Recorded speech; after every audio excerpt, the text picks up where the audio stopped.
Bonjour à tous, Hervé Coudray. Je suis actuellement entraîneur du STB Le Havre en National 1 masculine et je suis, aussi cadre technique de la fédération puisque je m'occupe de la formation des cadres en Normandie. Breton à fond, breton même si, l'Ille-et-Vilaine, elle est plutôt, le plus loin des États-Unis par rapport au Finistère, mais breton. Je suis né, en Ille-et-Vilaine, à Fougères. J'y ai passé, 18 ans de ma vie. J'ai habité ensuite à Rennes, où j'ai commencé ma carrière d'entraîneur à l'Avenir de Rennes et j'ai été, pendant 9 ans cadre technique en Bretagne. Et donc j'ai commencé à jouer et à entraîner à Fougères. Mes études m'ont amené à Rennes et j'ai fait des études de STAPS et qui m'ont amené à devenir entraîneur de l'équipe de National 2 à l'époque, filles de l'Avenir de Rennes. L'équipe qu'on a réussi à faire monter en ligue féminine. Enfin, ça s'appelait pas la ligue féminine, ça s'appelait la Nationale 1A à l'époque. J'étais aussi cadre technique, je m'occupais du pôle espoir qui à l'époque était à Saint-Brieuc.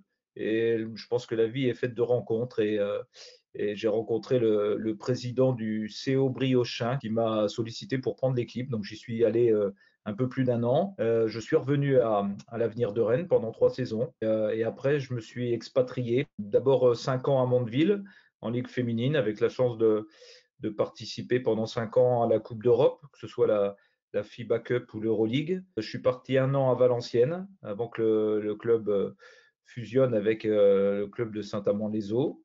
Je suis revenu 5 ans en Normandie, encore à Mondeville.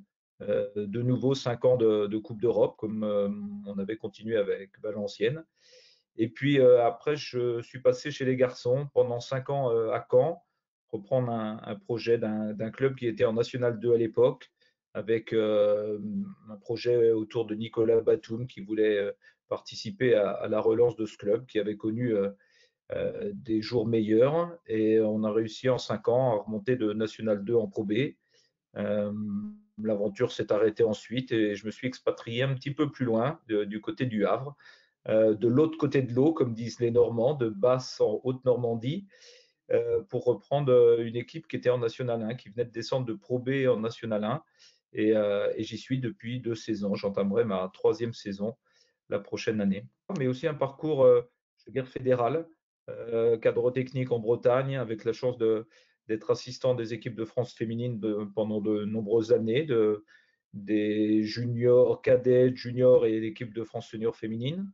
Un autre parcours chez les garçons, puisque j'ai eu la chance d'être l'entraîneur de l'équipe de France garçons U19. Et puis un parcours aussi avec une équipe nationale étrangère, puisque j'ai coaché l'équipe du Mali en 2010, 2011 et 2015 en filles, ce qui m'a permis de participer au championnat du monde senior féminine et puis à l'afro-basket et aux qualifications pour les Jeux olympiques avec l'équipe du Mali. C'est compliqué. Je crois qu'il y en a plusieurs. Je pense que le premier, c'est d'abord la montée en Ligue féminine avec l'Avenir de Rennes, dans une salle qui, moi, m'est chère, qui est la salle de la rue Papu. C'était une salle qui respirait le basket. Un deuxième moment qui était un moment fort aussi, c'est la qualification en Euroleague avec l'équipe de Mondeville, un club qui n'avait jamais atteint ce niveau de compétition, et ça voulait dire participer à une compétition qui regroupait à l'époque les 21 meilleures équipes européennes.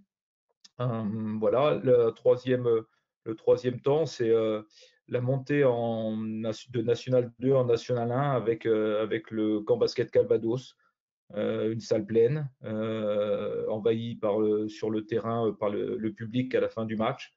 Oui, ce sont des moments importants, je crois.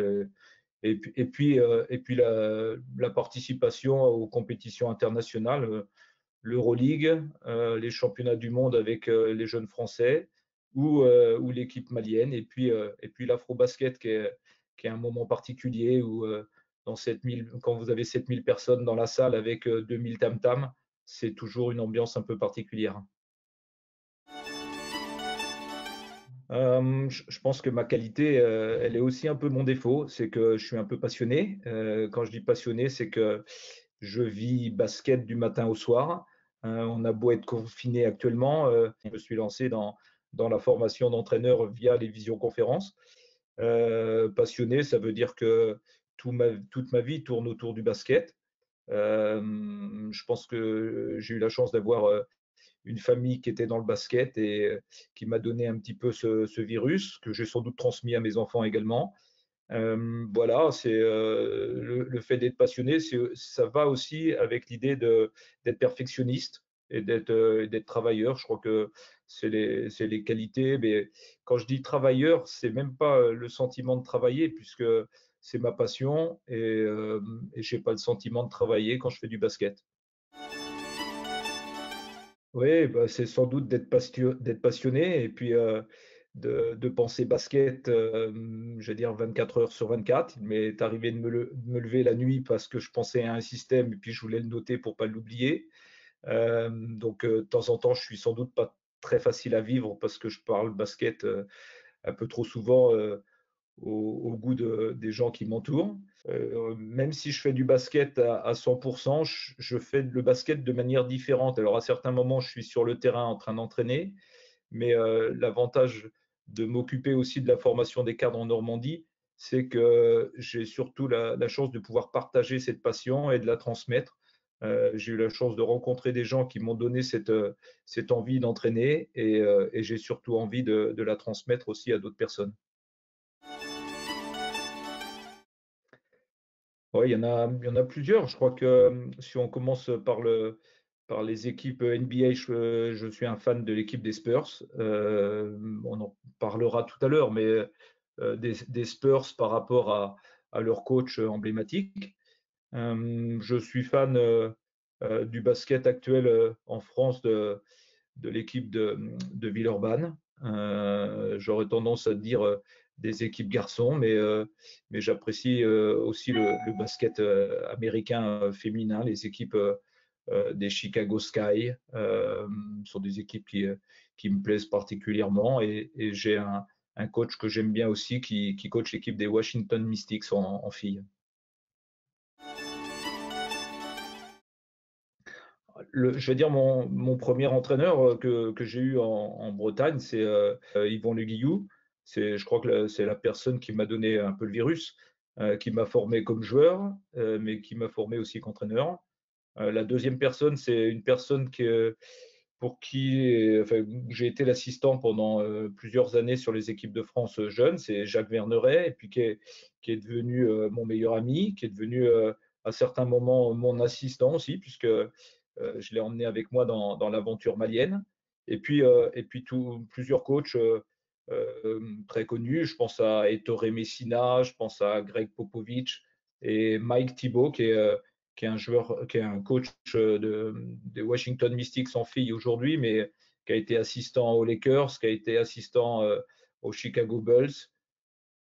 Voilà, c'est des gens dont je m'inspire parce que le fait de me balader souvent aux États-Unis l'été, ce sont des gens que j'ai rencontrés. Je pense à Mike Thibault en particulier et qui m'a accueilli de la meilleure des façons, à savoir qu'il m'a ouvert les portes aux entraînements. J'ai pu assister pendant plusieurs mois à ces entraînements et ça m'a permis de moi continuer à progresser, à évoluer parce que je pense que on ne devient jamais entraîneur, mais on peut toujours évoluer. Après, il y a des entraîneurs français aujourd'hui que j'apprécie plus particulièrement. Je pense à Pierre Vincent et à Mehdi Mari, pour lequel j'ai beaucoup de respect pour le travail qu'il a fait. Mais je crois que vous le connaissez puisque vous l'avez invité lors d'une visioconférence il y a peu de temps. C'est un peu difficile. Non, je crois que je suis un peu passionné par les voyages. Alors, les voyages tournent tout le temps ou souvent autour du basket, mais je suis aussi passionné par les voyages. Oui, j'ai plusieurs messages à passer. D'abord dire que, je me réjouis qu'il y ait une équipe de ligue féminine qui soit revenue en Bretagne et qui va découvrir la coupe d'Europe. Je pense, à un coach que j'aime bien, Stéphane Ney et le club de Landerneau. Je sais qu'autour de François Brisson, de toi-même et de tous les cadres techniques fédéraux ou du ministère. Vous faites un gros travail. Le fait de mettre en place cette chaîne YouTube en est une, mais le fait d'avoir mis en place ces visioconférences que vous faites montre le dynamisme du basket breton. Donc, je lui souhaite le meilleur, aussi bien dans la formation des jeunes que dans la progression des clubs de la région Bretagne.